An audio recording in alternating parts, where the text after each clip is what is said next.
سلامونه او نیکې هیلې روغتیا روحي خپرونې ته ښه راغلاست. هیله لرم چې جوړ او روغ اوسئ.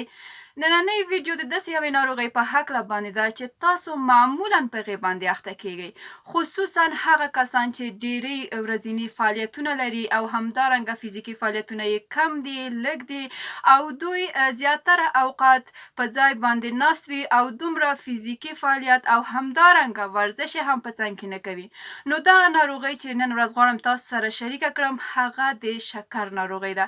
د شکر ناروغۍ داسې یوه ناروغي ده چې په هغې کې نه سن مهم دی، نه وزن مهم دی او یا نه دا مهم دی چې د هغه ماشوم دی او یا نوزاد دی یا نوی زیږول شوی ماشوم دی او یا هم سن یې ډېر د حد نه پورته یا متوسط دی.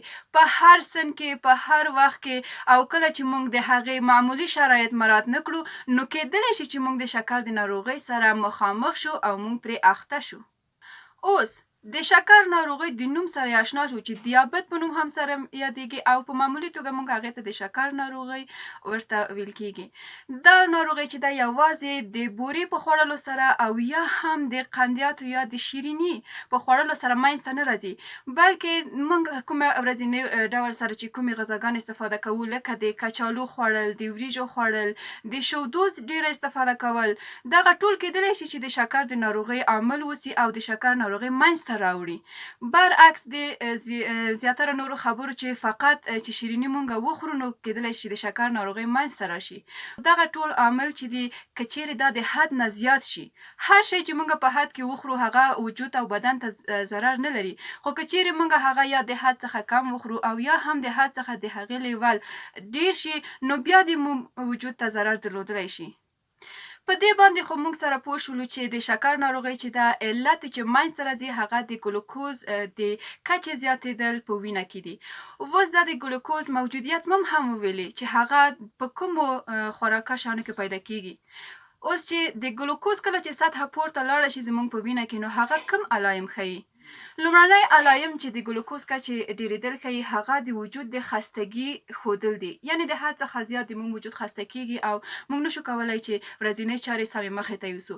دویم لامل چې دی هغه د التهاباتو او یا هم د میکروبونو په مقابل کې د سیستم ایمني ضعیفوالی دی، یعنې د موږ په ادرار کې هم کیدلی شي چې ځینې التهابات معلوم شي او یا ځینې میکروبونه معلوم شي او یا زموږ په پوستکي باندې هم کیدلی شي چې ځینې میکروبونه معلوم شي. دریمه علامه د زخمونو زر نه جوړېدل دي. کله چې کوم انسان په شکر ناروغۍ باندې اخته کېږي هغه که لاس یې زخمي شي او یا هم که کوم بله اعضا یې زخمي شي نو د هغې زخم زر نه جوړېږي، بلکې ډېر طولاني مدت نیسي تر څو چې د هغې زخم التیام شي او یا هم زر جوړ شي. او بله علامه یې چې ده هغه د پښو ستنه وهل دي. کله چې کوم انسان په شکر ناروغۍ باندې اخته وي نو د هغې په پښو کې د ستنې وهل احساس کوي، لکه د خوبړلو وخت کې چې موږ په خپلو پښو کې د ستنې وهل احساس کوو هغه ډول باندې هغوی په خپلو پښو کې د ستنې وهل احساس کوي. او څلورمه علامه یې دی چې ګلوکوز د موږ په وینه کې زیات وي هغه د ادرار دفعات او یا هم بیت الخلا ته زر تګ د ادرار لپاره دی. کوم کسان چې په شکر ناروغۍ باندې اخته شوي دي هغوی خپل ادرار نشي کنټرولولی او دوی ډېر زر تشناب ته کېږي.